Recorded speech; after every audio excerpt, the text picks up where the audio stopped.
오늘 하나님 말씀은 이사야서 41장 14절, 15절 말씀인데요. 제가 읽겠습니다. 지렁이 같은 너 야곱아, 너희 이스라엘 사람들아 두려워 말라. 나 여호와가 말하노니 내가 너를 도울 것이라. 내 구속자는 이스라엘의 거룩한 자니라. 보라, 내가 너로 이가 날카로운 새 타작기계를 삼으리니 네가 산들을 쳐서 부스러기를 만들 것이며 작은 산들로 겨우 같게 할 것이라. 지난달에 이어서 오늘도 하나님의 사랑, 아가페 사랑에 대해서 좀 말씀을 더 드리려고 합니다. 하나님은 무엇이다 라는 것을 사도 요한은 하나님의 존재 방식에 대해서는 하나님은 영이시다. 하나님의 능력에 대해서는 하나님은 빛이시다. 하나님의 속성, 하나님의 성품에 대해서는 하나님은 사랑이시다. 그래서 이 영, 능력, 또 사랑 이 세 가지로 요한이 이해한 하나님을 그렇게 표현을 하였습니다. 오늘은 그 하나님의 속성, 하나님의 성품과 관련해서 하나님은 사랑이시다 하는 내용의 말씀을 좀 드리려고 합니다. 요한 1서 4장 7절, 8절에 있는 말씀에 하나님은 사랑이시라 하는 말씀이 있습니다. 영어로 말하면 God is love라는 말입니다. 그런데 하나님은 사랑이다 하는 말은 맞지만 사랑은 하나님이다 라는 말은 틀린 겁니다. 사랑은 하나님이 절대 될 수가 없습니다. 하나님은 사랑이지만 사랑한다고 그것이 하나님일 수는 없습니다. 하나님은 사랑이라는 말을 요한은 또 어떻게 표현했냐면 이 사랑이 하나님께 속한 것이다. 요한이 하나님이 사랑이라는 말에 대해 두 가지 표현해서 하나는 하나님은 사랑이다. God is love라는 말을 하나 했고 이것을 설명하기도 어떻게 설명했냐면 이 사랑은 하나님께 속한 것이다. 이걸 이제 영어로 말하면 이런 겁니다. Love is of God 또는 Love is from God. 이 두 from이나 of라는 말을 쓸 수 있습니다. God is love. 근데 Love is of God. 사랑이라는 것은 하나님에게 속한 것이다. 그 말입니다. Of God. 그리고 또 다르게 말하면 사랑은 하나님으로부터 오는 것이다. God is from God. 이걸 다르게 말하면 하나님께로부터 오는 것이 아니면 사랑이 아니다라는 말입니다. 이게 하나님은 사랑이다 하는 말입니다. 하나님 외에는 사랑이 없고 하나님 외에 사랑이라고 붙일 수 있는 건 아무것도 없습니다. 왜냐하면 사랑은 하나님께로부터만 오는 것이기 때문이다. 사랑은 하나님께 속한 것이기 때문이다. 오늘 이 두 의미를 좀 이해를 하시고 오늘 말씀을 좀 보고자 합니다. 하나님의 사랑을 우리가 깊이 깨닫게 되면 어떤 일이 일어날까요? 하나님의 사랑이 뭔지를 알기 시작하면 그 하나님의 사랑을 고자 하고 그 하나님의 사랑을 나도 실천하고자 하는 소원이 생긴다고 합니다. 가만 생각하니까 말이 맞는 것 같아요. 하나님의 사랑을 깨달으면 나도 그런 사랑을 하고 싶어하는 마음이 드는 것이 당연합니다. 만약에 하나님의 사랑을 내가 담고자 하고 하나님처럼 나도 사랑을 하고 싶어하는 마음이 없다면 아직까지 들지 않았다면 하나님의 사랑을 아직 깊이 깨닫지 못했기 때문일 가능성이 많습니다.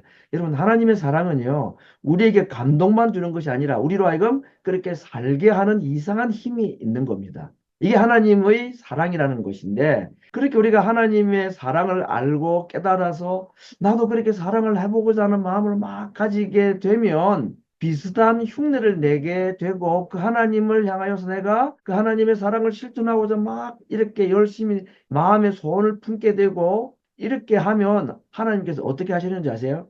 그러한 사랑을 실천하고자 하는 우리의 마음을 하나님께서 받으시고 도와주십니다. 누구를 통해서? 성령님을 통해서. 그래서 성령님은 지금 하나님이 하시는 그 일을 우리에게 그렇게 계속 하시는 겁니다. 정리할까요? 사랑은 하나님에게 속한 것입니다. 이 말은 사랑은 하나님께로부터만 오는 것이고 하나님께서 하시는 사랑만 참 사랑이다. 그래서 그 하나님의 사랑을 내가 조금이라도 이해하고 깨닫고 그건 십자가에 잘 나타나 있죠. 그걸 조금 이해하고 깨닫고 난 다음에는 우리에게 어떤 일이 벌어진다 그랬죠? 나도 그 하나님의 사랑을 다른 사람에게 좀 나타내 보이고자 하는 그런 간절한 열망, 소망이 생긴다는 겁니다. 이게 정상적인 하나님의 사랑을 깨달은 사람들의 마음입니다. 그런 마음을 가지면 하나님이 그냥 계시지 않고 어떻게 하신다고요? 성령님을 통해서 우리로 하여금 그 사랑을 실천할 수 있도록 도와주십니다. 그렇게 우리가 하나님의 사랑을 깨닫고 소원해서 성령의 도우심으로 내가 할 수 있는 사랑 그 이상의 사랑, 하나님의 사랑이라고 말하기에는 아가페 사랑이라고 말하기는 턱없이 부족하지만 그래도 이전에 내가 할 수 없었던 남을 용서하고 사랑하는 그런 마음이 삶으로 내 마음으로 행동으로 나타나게 되면 어떤 일이 벌어질까요? 세상이 우리를 통해서 하나님의 사랑을 조금씩 알기 시작한다. 세상이 주를 보기 시작한다. 그랬습니다. 이것이 우리에게 사랑을 베푸시고 그 사랑을 깨닫게 하시고 그 사랑을 좀 실천하고자 할 때의 성령의 도우심으로 그 부족한 자그마한 것이지만 내 삶 가운데 하나님의 사랑을 조금이라도 드러내고자 하는 삶을 우리에게 살게 하시는 이유인 겁니다. 그 일을 통해서 어떻게 하시려고? 세상에 하나님을 알지 못하고 보지 못하는 사람들에게 우리의 그 삶을 통해서 하나님을 조금씩 드러나게 하기 위해서 이것이 하나님의 형상으로 살아가는 삶이다 라고 말하겠습니다. 네, 오늘 이거 굉장히 중요한 말씀을 제가 드렸습니다. 이렇게 하나님의 사랑을 흉내내고 담기를 원하고 그렇게 할 때 도우심으로 사랑을 조금씩 실천하게 되면 우리에게 세 가지의 복이 주어집니다. 첫 번째, 하나님을 닮게 됩니다. 하나님을 더 많이 닮아가게 돼요. 두 번째는 하나님과 하나가 되어갑니다. 아니, 하나님과 하나됨을 내가 더 확실하게 느낄 수 있습니다. 세상에 여러분 하나님과 내가 하나가 되었다는 것을 깨닫는 만큼 강한 지식은 없습니다. 세 번째, 기쁨, 평안, 만족, 감사라는 이 행복감이 막 밀려오는 거죠. 이거 다 예수님께서 하신 말씀입니다. 내가 너에게 주는 기쁨이 있고 평안이 있고 참 만족과 감사가 있는 삶을 살도록 해주신다. 그래서 결국 이렇게 살아갈 때에 평안과 기쁨과 만족과 감사하는 삶이 나타나게 될 때에 내 안에 있는 하나님이 세상에 드러나게 된다 하는 것입니다. 오늘 사랑에 대한 얘기를 좀 하고자 하는데 독일 찰스부르크 지방에 옛날부터 유명한 소금 캐는 광산이 있었답니다. 근데 이 소금을 캐고 나면 겨울에 눈이 오거나 추운 겨울이 되면 소금 캐는 광산 일을 못하니까 그 광산 입구에다가 아주 앙상한 나뭇가지로 그 광산을 막아 놓는데요. 사람들 못 들어가도록. 그렇게 겨울질 한 두 달, 석 달이 지나고 나면 그 앙상한 나뭇가지에 소금 결정체들이 막 엉겨 붙어가지고 그 가지가 수정처럼 반짝반짝 빛이 난다는 겁니다. 그래서 사람들이 착각을 하는 거예요. 와, 아주 수정이다. 어떻게 저 앙상한 나뭇가지가 저렇게 아름답고 영롱한 빛깔이 나는 저런 수정이 덮여져 있었을까? 이렇게 생각. 물론 그게 수정이 아니라 다 소금이지만 그래서 그 소금 광산의 겨울철 3개월 동안에는 그 소금 광산에 수정으로 가득 찬 그런 나무들이 생긴다 하는 그런 이제 이야기가 있었다고 합니다. 오늘 제가 이 얘기를 가지고 사랑의 얘기를 조금 해보고자 하는데 여러분 그것은 사실은 나뭇가지이지만 그게 수정구 같이 이 소금이 더 씌워주니까 그게 가짜이지만 아주 아름다운 이 나무 가지로 변하게 되잖아요. 그런데 여러분, 비가 오면 그 싹 씻겨나가고 없어져 버립니다. 그렇죠. 이 가짜인 거죠, 가짜. 이것을 사랑이라는 이야기를 가지고 어떤 사람이 글을 썼다고 하는데, 우리가 사람을 사랑하게 되면 그 사람의 앙상한 나뭇가지와 같은 사람에게 내가 좋아하는 감정, 내가 그 사람을 참 존경하는 마음, 모든 좋은 감정을 막 더 씌우게 되면 그 나뭇가지가 수정처럼 이 세상에서 가장 아름다운 사람으로 보인대요. 그런 경험을 해보셨습니까? 앙상한 나뭇가지야 나의 좋은 감정을 막 뒤씌우는 거야. 그래서 그 사람이 좋아 보이고 사랑스럽고 그 나중에는 허물이 하나도 보이지 않고 모든 게 아름다워 보이고 모든 게 사랑스러워 보여요. 그래서 서로 만나서 교제를 하고 심지어는 결혼을 하고 이렇게 하다 보면 비가 쫙 내리며 그 아름다웠던 소금기 이게 나뭇가지 덮여 있었던 내가 더 씌웠던 좋았던 생각들이 다 벗겨져 나가고 완전히 말라 비틀어진 앙상한 나뭇가지가 되는 거죠. 이게 내가 이제 콩깍지가 이제 벗겨지는 순간이에요, 지금. 그러면 어떻게 합니까? 인간들은 마지못해 살 수도 있고, 아유, 그러면 그렇지. 세상에 별 사람이 있어. 뭐 이러면서 실망하고 그렇게 끝날 수가 있는데 오늘 이제 아가페라는 사랑 얘기를 하는데 하나님께서 오늘 이스라엘에게 하나님께서 우리에게 더 씌운 또 한 번의 수정체가 있다는 겁니다. 그게 아가페 사랑이라는 겁니다. 자기 자식이 이쁘죠. 그런데 자기 아이이기 때문에 이쁘고 좋은 생각으로 다 더 씌웁니다. 뭐 좋은 옷도 예쁜 옷도 입힐 뿐만 아니라 엄마로서 아빠로서 자녀에 대해서 가지고 있는 좋은 생각, 좋은 감정, 그 사랑을 계속 덧입히는 거예요. 근데 이제 사춘기가 딱 되면 이 엄마하고 아이하고 갈등이 생기는 거예요. 그죠? 뭐 그 정도까지는 괜찮은데 혹시라도 아이가 잘못되는 경우 저는 이제 그런 사람들을 종종 만나게 됩니다. 정말 그 일을 경험하는 부모들은 정말 감당하기 어려워요. 저 같으면 그거 어떻게 했을까 싶어요, 정말. 그런 아이, 뭐 예를 들기는 좀 조심스러워서 말을 하지 않겠지만 여러분 주변에도 그런 사람이 있고 영화나 TV나 드라마에도 그런 얘들이 나올 수 있잖아요. 그죠? 엄마의 사랑을 받았던 자녀들이 잘못 자라가지고 정말 엉뚱한 길로 잘못 갔을 경우에 그때 엄마의 눈깍지, 콩깍지가 다 벗겨지는 수가 있습니다.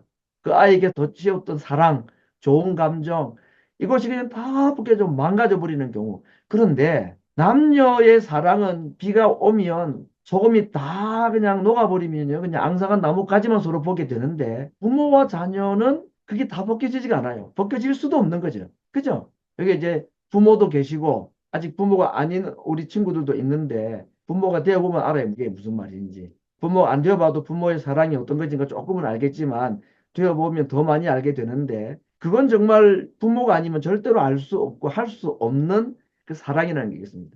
비가 와서 나뭇가지에게 수정체가 다 소금이 다 벗겨져 가지고 앙상한 민낯이 다 드러났음에도 불구하고 엄마는 또 사랑을 입혀주려고 그래요. 또 그 아이에게 좋은 감정을 덧입혀서 내 아이로 자꾸 보고 싶어 합니다. 이것의 최고봉이 누구의 사랑이냐? 하나님의 사랑입니다. 그래서 우리가 하나님의 사랑은 다 이해할 수 없어요. 하늘나라 가도 다 깨닫지 못합니다. 그래도 하나님의 사랑이 이런 것이겠다, 이런 비슷한 것이겠다라고 인간이 알 수 있는 가장 큰 관계가 있다면 부모와 자식 관계라고 생각합니다. 남편과 아내의 관계가 또 다른 부모와 자식의 관계는 정말 자기의 모든 것을 주고도 부족함이 없는 그 사랑이 부모의 사랑인데 그것이 최고봉으로 올라갔다면 그게 하나님의 사랑이다, 아가페의 사랑이다라고 말할 수가 있습니다. 오늘 이스라엘을 향하여서 하나님께서 지렁이 같은 너 야곱아, 지렁이를 다 보셨죠? 안 봤으면 지렁이 있는 곳으로 가서 한번 보세요. 지렁이가 어떻게 생겼나. 근데 하나님께서 야곱을 이스라엘을 부르실 때에 부르는 호칭이 뭐 너는 포도나무다, 또 너는 내 사랑하는 뭐 아들이다, 종이다, 뭐 신부다, 온갖 말씀들이 많이 있는데 자기 자녀 야곱 이스라엘을 지렁이라고 불렀어요. 이때는 이제 약한 모습을 두고 하신 말씀이겠죠. 좀 심하지 않나요? 하필 왜 지렁이냐? 그래서 이제 성경에 보니까 이 표현이 여러 번 나왔는데 욥기에 보면 욥이 뭐라고 말했냐면 하나님의 눈에는 달이라도 명랑치 못하고 별도 깨끗하지 못하고 하물며 본래인 사람, 구더기인 인생이겠느냐. 동방의 의인이었다는 이 욥도 하나님 앞에서는 본래와 같고 구더기와 같다라고 고백을 했습니다. 다윗도 마찬가지입니다. 나는 본래요 사람이 아니라 바울도 세상의 더러운 것과 마물의 찢기와 같다라고 자기를 그렇게 고백했습니다. 밤새 물고기를 한 마리 잡지 못한 베드로도 예수님을 만나고 난 이후에 그가 예수님 앞에 다시 그물을 내려서 고기를 잡았을 때 뭐라고 말하죠? 주여 나를 떠나소서 나는 죄인으로소이다. 여기에 나와 있는 성경의 많은 표현들 만물의 찢기, 벌레, 구더기, 나는 죄인 다 같은 말입니다. 하나님의 엄청난 사랑을 경험한 사람의 첫 번째 고백이 뭔지 아십니까? 나는 벌레입니다. 나는 찌꺼기와 같고 저는 지렁이입니다. 라는 고백을 하게 된다는 겁니다. 우리 찬송가에 웬 말인가 날 위하여 주 돌아가셨나. 그 다음에 무슨 가사 나오죠? 이 벌레 같은 날 위에. 여기서 말하는 벌레가 오늘 이사야 41장에 있는 곤충 뭐죠? 지렁이라는 겁니다. 내가 지렁이 같다는 사실을 깨달은 적이 없다면 하나님의 거룩과 그분의 큰 사랑을 아직 경험하지 못했다고 해도 과언은 아닐 것입니다. 하나님의 사랑을 깨달은 사람, 하나님의 거룩함을 경험한 사람의 모든 고백은 동일하였습니다. 저는 사람이 아닙니다. 저는 지렁이와 같습니다. 저는 구더기와 같은 존재입니다. 라고 고백한다는 것입니다. 여러분, 하나님께서 이스라엘, 범죄한 이스라엘을 오늘 우리를 향하여서 너희는 지렁이다. 너 지렁이 같은 야곱아. 라고 말할 때에 하나님께서 그 많고 많은 뭐 피조물들 가운데 하필 왜 우리를 지렁이라고 말했을까? 자존심이 많이 상할 표현 같은데. 근데 지렁이를 누가 만드셨죠? 하나님이. 그러기 때문에 야곱을 이스라엘을 범죄한 이 땅의 인간들, 하나님 떠난 인생들을 향하여서 우리를 지렁이라고 말할 때는 지렁이를 만드신 하나님이 지렁이가 어떤 존재인지를 가장 잘 아시기 때문에 표현하셨을 겁니다. 기분 그냥 나쁘라고 하는 말이 아닙니다. 지렁이가 어떤 존재인가 제가 한번 조사를 해봤습니다. 지렁이가 지구상에 종의 구분에 따라 좀 다른데 180종, 더 세분화하면 3100종류의 지렁이가 있다고 합니다. 한국에는 총 60종류의 지렁이가 있대요. 지렁이 진짜 많죠? 근데 이 지렁이가 땅에 농사하는 땅에는 이게 없으면 절대 안 된다는 겁니다. 이 지렁이가 다니면서 구멍을 숭숭숭 뚫어놔야 공기가 통해서 지렁이가 많은 밭이 제일 좋은 밭이라고 합니다. 그래서 이 지렁이를 중국 사람들은 한자로 뭐라고 하면 땅 지자의 용용자, 땅의 용이라 그래서 토룡이라고 부르기도 했고 지룡이라고 말하게 됐습니다. 이게 이제 한국에 들어오니까 지렁이가 말도 참 재밌습니다. 지렁이라는 게 땅의 용이 지렁이다 이런 표현입니다. 다른 곤충들은요. 눈, 코, 입, 귀가 다 있습니다. 송충이나 심지어는 애벌레, 바퀴벌레도 눈, 코, 귀, 입이 다 있어요. 근데 지렁이는 앞, 뒤도 없고 눈, 코, 입도 없고 뼈도 없는 그야말로 아무것도 없는 게 지렁이랍니다. 그리고 지렁이는 절대로 땅 밖으로 나와서 안 돼요. 밖으로 나오는 순간 어떻게 될까요? 태양빛에 다 죽어버립니다. 항상 땅에만 어두운 데가 있어야 돼요. 앞, 뒤도 없고 아니 바퀴벌레도 부잣집 농에도 들어가고 그릇장에도 들어가는데 지렁이는요 땅에만 있어야 돼요. 하나님께서 범죄한 인간들 하나님을 떠난 이스라엘 백성들을 지렁이라고 말한 이유가 여기 있는 것 같아요. 지렁이가 어둠을 좋아하듯이요. 인간은 하나님 좋아하지 않고 어둠을 좋아합니다. 죄를 좋아합니다. 하나님 앞에 드러나 버리면 다 죽어버릴 수밖에 없는 것이 인생이고 그것이 지렁이라는 것입니다. 또 하나의 지렁이의 특징 중에 하나가 살고자 하는 욕망으로 가득 차 있다고 한대요. 여러분 짐승 가운데서 몸이 반토막이 딱 두 동강이 나가지고 살 수 있는 짐승 또는 곤충은 하나도 없답니다. 근데 지렁이는 몸이 반토막이 나도 소위 개체 증식 본능이라는 게 있어가지고 그 끊어진 두 마디가 각각 또 하나의 지렁이가 된대요. 웬만하면 죽지 않는 게 지렁이. 땅속에만 있으면요. 몸이 동강이 나도 사는 게 지렁이. 그래서 참 이 인생과 같이 살고자 하는 욕망, 본능으로 가득 차 있는 것이 지렁이인데 인간이 그렇습니다. 인간 죽기를 얼마나 싫어하고 죽는 걸 얼마나 겁내는지 몰라요. 그래서 불로초라는 것을 캐보려고 하고 인공장기, 인공피부, 인공혈액, 심지어는 인공뇌까지 만들어요. 인공심장을 이미 만들었고 그렇죠. 이게 건강을 위한 목적이라고 하고 있지만 죽기를 그만큼 두려워합니다. 죽기를 무서워하여 일생의 종노릇하는 자라고 인생을 이렇게 표현했습니다. 살고자 하는 욕망이 지렁이 못지 않은 것이 인간입니다. 그래서 하나님께서 인간을 지렁이라고 비유한 나름대로의 의미를 지렁이를 창조하신 하나님의 계획을 보면 아 그래서 인간을 지렁이라고 불렀구나 하는 것을 좀 이해할 수가 있겠습니다. 하나님 보실 때에 인간들이 얼마나 지렁이 같은 모습이 있는가. 여러분 지렁이는 밟으면 어떻게 하죠? 지렁이도 밟으면 꿈틀한다. 살고자 죽지 않고자 발부둥 치는 모습인 거죠. 인간들이 살고 싶어서 발부둥 치는 것이 꿈틀꿈틀하는 것. 하나님께 살려달라고 기도하고 매달리면 되는데 그렇게 하지 않고 자기가 자기의 문제를 해결해 보려고 꿈틀거리고 발부둥 치고 어떻게 해서든지 이 문제를 해결해 보려고 그냥 하나님께 나아갑니다라고 하면 모든 것이 해결될 텐데 그렇게 하지 않고 자기 방식대로 다 해보려고 하는 거예요. 그게 마치 지렁이의 꿈틀거리는 모습에 지나지 않는다는 겁니다. 여러분 이거 우리가 인정해야 합니다.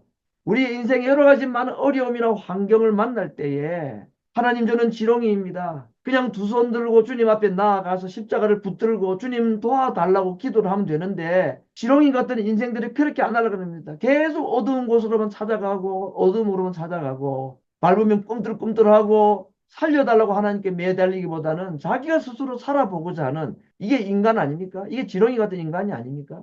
그래서 이런 코로나와 같은 이런 전쟁이나 대지진이나 이런 걸 볼 때마다 하나님께서 우리 인생들에게 하시는 말씀입니다. 지렁이 같은 너 인생들아. 하나님을 찾아야 될 때이다. 지금은 너희가 하나님을 찾아야 될 때이다. 너희들이 살아보려고 꿈틀거리고 할 때가 아니라 지금은 나 여호와를 찾을 때이다 라는 것을 이들이 인정을 해야 되는데 그러지 못하는 인생들이 꼭 지렁이와 같다. 오늘 이사야 41장 14절에 사신 말씀인데 그 다음에 이어지는 15절 말씀은 뭐라고 되느냐. 보라 내가 너로 이가 날카로운 새 타작기계를 삼으리니 네가 산들을 쳐서 부스러기를 만들 것이고 작은 산들을 겨 같게 할 것이다. 입도 없고 이빨도 없는 지렁이를 산을 부스러뜨리고 만드는 타작기계라고 말하는 것입니다. 이게 뭐 14절에서 지렁이라고 말했다가 저 한 60장쯤 가가지고 그러나 너는 이가 날카로운 새 타작기계다라고 말한 게 아니라 바로 그 다음 구절이에요. 한 절도 안 건너뛰고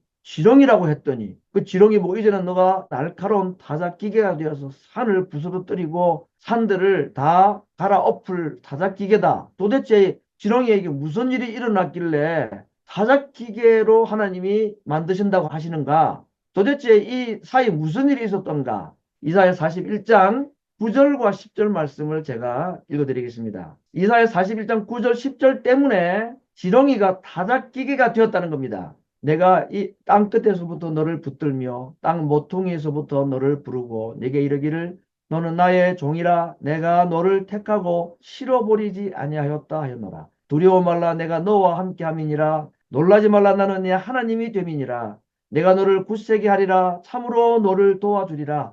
참으로 너의 의로운 오른손으로 너를 붙들리라. 이 하나님의 사랑 덧씌우기. 나뭇가지에 소금이 쌓이고 쌓여서 수정처럼 빛났는데 비가 왔더니 다 녹아 없어서 다시 앙상한 나뭇가지가 되었는데 하나님이 소금이 아닌 자신의 사랑으로 그 나뭇가지에 또다시 입히기 시작하신 겁니다. 그래서 나뭇가지가 수정이 되었고 지렁이가 끼가 날카로운 타작기계가 되게 하셨다는 것입니다.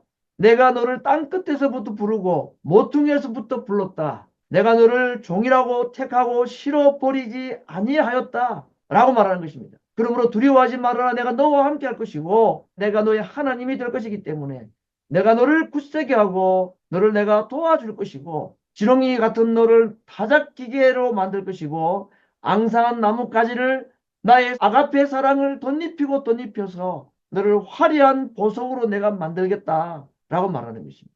이 사실을 깨달았던 다윗도 나는 벌레요 사람이 아니라고 했다가 시편 8편에서는 뭐라고 말합니까? 사람이 무엇이간데 주께서 저를 생각하시며 인자가 무엇이간데 주께서 저를 권고하시나이까? 저를 천사보다 조금 못하게 하시고 영화와 존귀로 관 씌우셨나이다. 나는 사람이 아닙니다. 나는 벌레입니다. 나는 구더기하고 지렁이 같은 자입니다고 했던 다윗에게 어떻게 이런 고백, 나를 존귀와 영광, 영화와 존귀로 관을 씌워주셨습니다. 나는 더 이상 지렁이가 아니라 타작기계이고 나는 더 이상 앙상한 나뭇가지가 아니라 수정과 같은 사람이 되었고 보석과 같은 자가 되었습니다. 무엇이 다윗으로 하여금 그렇게 만들었습니까? 하나님의 아가페 사랑이 그렇게 만든 것입니다. 부모는 자식이 사랑스러워서 사랑하는 게 아닙니다. 부모가 자식을 사랑하는 이유는 딱 한 가지입니다. 내 자식이기 때문입니다. 하나님이 우리를 사랑하시는 이유는 우리가 사랑받을 만한 일이 있고 자격이 있어서가 아닙니다. 하나님이 지렁이 같은 우리를, 하나님이 앙상한 나뭇가지와 같은 우리를 정말로 남이 꺾어버리고 불태울 수밖에 없는 정말 버림받을 수밖에 없는 우리를 사랑하시는 이유는 딱 한 가지입니다. 하나님이 우리를 자기의 자녀로 삼으셨기 때문입니다. 오늘 베드로 이야기로 말씀을 정리를 하고자 합니다. 예수님 부활하신 이후에 두 번이나 예수님의 부활을 경험하였던 베드로가 나는 다시 물고기 잡으러 간다 하고 갈릴리 바다로 제자 친구들을 데리고 물고기를 잡으러 갔는데 3년 전과 같이 그날도 한 마리 물고기를 잡지 못했다가 예수님께서 그물을 배 오른편에 던지라고 했더니 많은 물고기를 잡아서 육지에 올라왔을 때에는 이미 예수님께서 불을 피워놓고 거기에 떡과 생선을 구워 놓으셨다고 하였습니다. 여러분, 세 번째 지금 예수님께서 베드로를 만나 주시는데 예수님을 부인하고 그 부인한 자신을 예수님이 용서하고 또 용서하고 그래서 세 번째 예수님이 베드로를 찾아오셨을 때에 예수님께서 베드로에게 하시고 싶은 말씀이 얼마나 많았을까. 베드로는 얼마나 또 부끄러웠을까. 그렇죠? 근데 예수님께서 베드로에게 세 번째 나타나셔서 하셨던 것은 불을 피우고 거기에 생선을 구워 놓으신 것이었습니다. 추운 밤 기운에 몸이 얼어붙어 있을 베드로에게 따뜻함을 제공해 주시고 밤새 배고픔을 견디지 못했을 그 베드로에게 다른 영적인 말씀들, 뭐 다른 고상한 말씀들을 하실 수 있지만 베드로에게 예수님이 하신 말씀이 뭔지 아십니까? 먹으라 하는 거였습니다. 베드로야, 배고프지? 이거 먹어. 탕자가 아버지께 돌아왔을 때에 무슨 훈계하고 굉장한 무슨 대화를 나누고 하지 않았습니다. 그냥 배고프니까 옷 입혀주고 먹을 거 주는 거였습니다. 이게 아버지입니다. 이게 어머니인 거죠. 굳이 우리에게 말씀을 다 굳이 일일이 하지 않으시려 합니다. 지금 당장은 우리가 배고프고 지금은 당장 내 몸이 추우니까 따뜻한 온기를 느끼게 해주시고 배가 고프니까 먹으라는 겁니다. 이게 예수님 사랑인 겁니다. 그 예수님의 사랑이 아니었다면 베드로는 다른 유다와 같이 되지 않았으려는 법이 어디에 있었겠는가.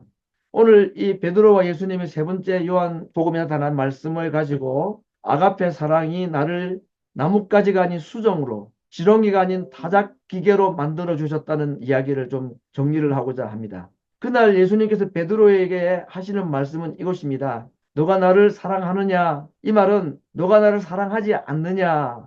베드로에게 예수님 하시는 말씀입니다. 베드로야, 나는 너를 아가페의 사랑으로 사랑했단다. 그거 너 아느냐? 라는 것입니다. 너 나를 사랑하느냐라고 물으시는 것이 너 나 사랑해야 돼 앞으로 라고 말씀하셨다기보다는 자격 없는 베드로에게 예수님께서 말씀하신 겁니다. 베드로야, 나는 너를 아가페의 사랑으로 사랑했단다. 도무지 사랑받을 수 없는 자, 다 말라 비틀어진 앙상한 나뭇가지와 같은 너, 화려했던 그 고백들, 화려했던 이야기들 다 비에 씻겨 내려가고 예수님 부인한 베드로만 남아있는 그에게 예수님은 세 번째 찾아가셔서 그에게 또 한 번의 아가페의 사랑을 더 씌워주신 것입니다. 또 이것을 받아야 된다라고. 그게 예수님께서 베드로에게 찾아가셨던 사랑이었고 오늘 우리가 예배드리는 우리들에게 예수님이 그러한 사랑으로 찾아오신 것이었습니다.